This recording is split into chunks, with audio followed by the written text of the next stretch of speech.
tonight here at Kentucky Speedway. Kyle Busch in that 18 Toyota that he owns, dropping to the back of the pack at the beginning of the Camping World Truck Series race and storming to the win. Tonight, after a qualifying crash, Kyle starting at the back.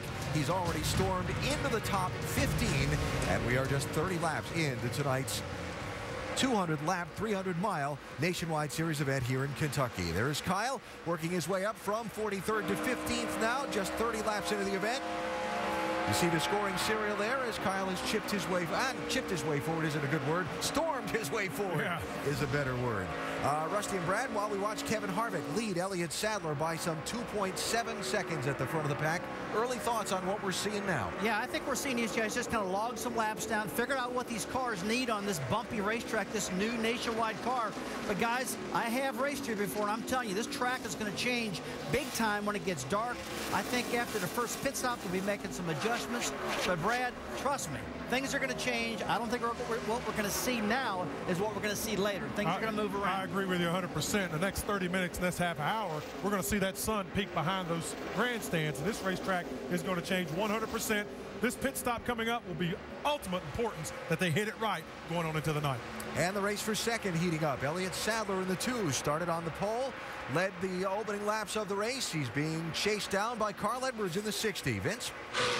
Elliott Sadler did lead those first 8 laps, and when Kevin Harvick passed him, Sadler had no complaints about the car. He says it's a little neutral on entry, a little tight center off, but he feels like it's going to come to him as the track changes, just as Brad and Rusty were addressing. Now he's trying to fend off Carl Edwards, but no complaints from Elliott Sadler, at least not yet. Doc? And what's coming to Elliott Sadler right now is Carl Edwards. The track is getting better for Carl. In fact, Carl's having issues in only one turn of the 4th racetrack. Listen into the radio. Yeah, when you do your wedge, do it with the left rear. Yeah, just don't have very much grip down there at 3 and 4. Real slippery. I think as the sun goes down, we'll get better. You know, Carl is pretty good in 1, 2, and 4, but in turn 3, where their sun is baking the corner, he is very loose on entry. And they were talking about a wedge adjustment or maybe an air pressure adjustment. My question to DJ and Andy is, how can you change a car and make one corner better and not hurt the other 3, guys? Yeah, it's not that easy, Doc. I promise you. If I'm the crew chief there, I would say, let's just wait till that sun goes down a little bit. If we're running good, we're running 3rd, and you see Carl not having much trouble, I would just kind of wait on that adjustment, I think. It's just, I wouldn't want to mess up what he's got going. That's good. Yeah, and adjusting your driving style maybe for the time being. Try something a little bit different there and see if that should help you. And as Andy said, this racetrack, and Rusty and Brad brought up, this racetrack's going to change here in the next little bit, so I wouldn't take too big a swing at anything. You saw that pit stop by David Ruderman. That is extremely early. The pit window about 55 to 60 laps. No reason given yet as to why they came in, but it could cost him. He is already 1 lap down. Could be 2 laps down. Yeah, one thing I saw right there, you know, with Carl struggling just a little bit, get into 3, sometimes that can actually help you because it keeps you from overcharging the corner and can help your exit. And I saw him get a good run off of turn 4 the last lap. The lead by Kevin Harvick is 3.7 seconds. That's why we're focusing right now on this battle, because it's the best one we've got going for second place.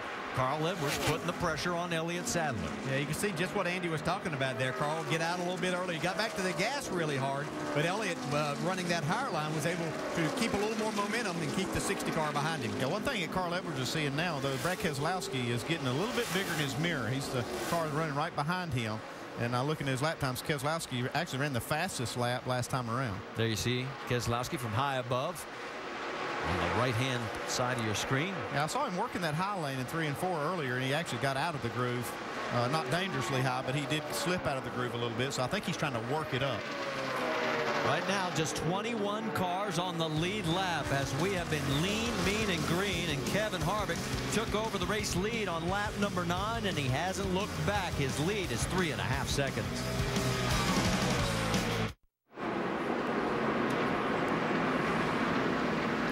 Our first caution of the night brought out by Ricky Stenhouse Jr. He was running 6th. Let's take a look and see exactly what happened to him. He's acting like he's got a flat tire right there. All right, come on down pit road. He was trying to get it on pit road, just carried too much speed on the apron. Yeah, I believe that might have had a left rear tire that had gone down. Finished Are you 20. okay? It's fine. Just got a tire here. Finished 27th last week, and this is going to drop him back in the field. He did get it refired, but he is a lap down, now in 21st position. Found out what was wrong with David Ruderman. He also had a tire issue. The wheel was not tight. That's why they had to come back in. So that explains why he is 2 laps down. And here they come with Kevin Harvick. That big 3.5-second lead is all gone. Dave, let's send it to you. 3-time winner Joey Logano says the balance is pretty neutral. I can make it tight or loose. But after thinking about it, he wants to be a little more snug at the beginning of the run. Down to the track bar, air into the right rear tire, Sunoco fuel. Jamie? And at 33, Kevin Harvick, brand new race car working well tonight. It's getting tighter as the run goes on. No changes, 4 tires in Sunoco. Doc? Carl Edwards, you heard about his issues in turn 3. Going to put wedge in the left rear, the air pressure in the right front, and a tape adjustment, also tape coming off the front. Vince.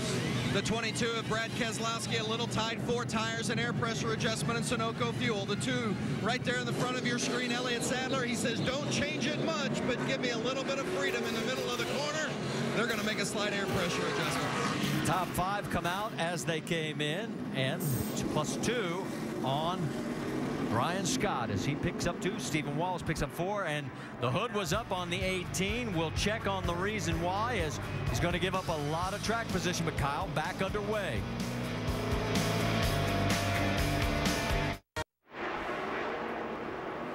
Quarterfinals of the FIFA Women's World Cup begin on ESPN Saturday. 2 games at 11:30 a.m. Eastern. England faces France, and at 2:15 p.m. Eastern, Germany takes on Japan. FIFA Women's World Cup on ESPN Saturday, and both games are also available on ESPN3.com.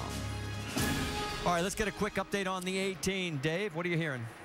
Marty, they were thinking about stopping twice to make some major adjustments. Then they only stopped once and got it all done so he didn't lose track position. They changed the settings in the front of the car to get the splitter off the track, and then they made wedge and track bar adjustments to try to help the handling. He was mostly tight on that run. He came in 13th. He'll restart 19th. There are only 20 cars on the lead lap. And we're back to green flag racing with Harvick, Edwards, Sadler, Keselowski, Logano, your top 5. And here we go. We're going to try it 3 wide.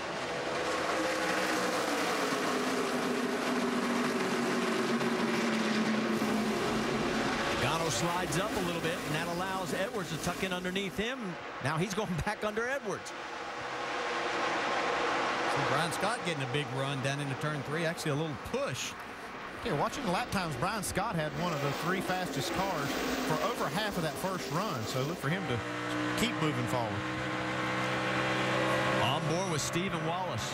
His crew did an excellent job of getting him out, picking up those 4 spots. He is now in 7th. You see right there the 2 car of Elliott Sadler and the 20 of Joey Logano, just how much their cars were bouncing more down into turn 1 on the bottom side. All of a sudden, right now, the bottom doesn't look like the place to be. You see Joey Logano getting passed by 2 cars. Boy, and I just saw Sadler. I mean, he skipped up the track when he hit that bump coming through 3 and 4. That is 3rd, 4th, and on back. 1st and 2nd have gotten about 1.2 seconds ahead of that group. Harvick over Brad Keselowski. As we go on board, there you see the first 2. And here comes the rest of the pack. One thing I'm seeing right now, Joey Logano is going to make it 4 straight at this racetrack. They're going to have to do some major adjusting on that car. It's just not to his liking.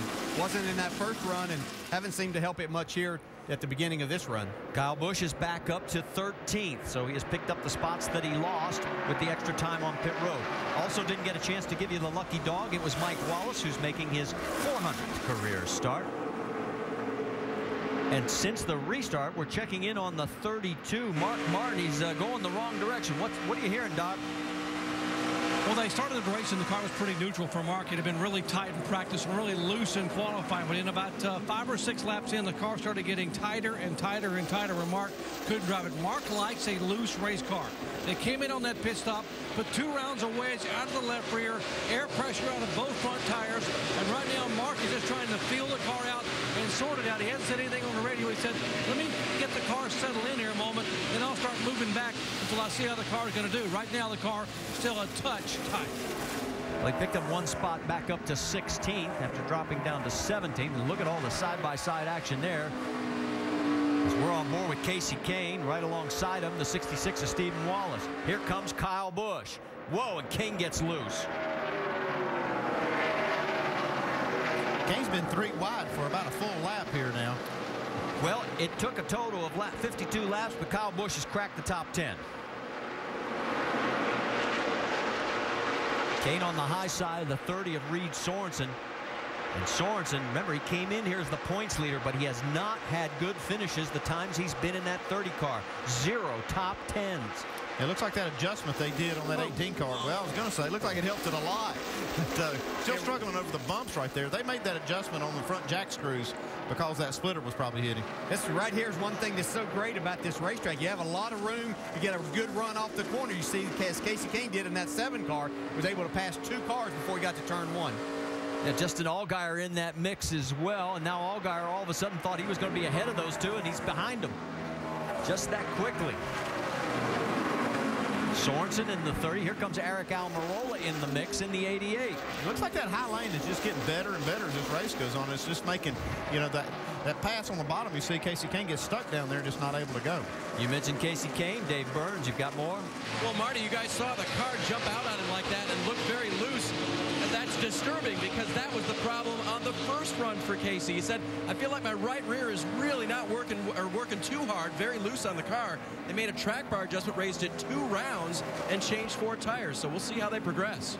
Well, we were just watching as you were talking, Dave, and that 31 car just bouncing. I remember Justin Allgaier during qualifying today says, sometimes it hits so hard, it's like rattling my teeth. Yeah, the bumps that we're talking about it can accentuate whatever your problem is. If your car is loose, then it seems to hit that right rear the hardest and make you looser yet. If your car is tight, then you hit those bumps and you lose the front end. Let's check in on the 4th place battle. Brian Scott has it. Elliott Sadler wants it. Sadler down low. Last time he went through here, he skated up, and he is again. Yeah, but his car looks like it's working pretty good on the bottom. Of all the cars I see in the top 10, his works pretty good down that low lane. And you have a lot of room, a lot more room coming out of turn 4 to use that and get a nice run. So he's arcing the car in. Yeah, he's really arcing the car into turn 1, so it really helps his angle coming off. Here comes a side-by-side action with the 18 of Kyle Busch, the 31, Justin Allgaier. That is for 9th. And there's Kane alongside the 66 of Stephen Wallace. So move Kyle up into the 9th position. You're on board with Wallace right now as he is in 12th. Meanwhile, up front, Kevin Harvick still leads. He's led a total of 48 laps. We've had 3 different leaders here at Kentucky.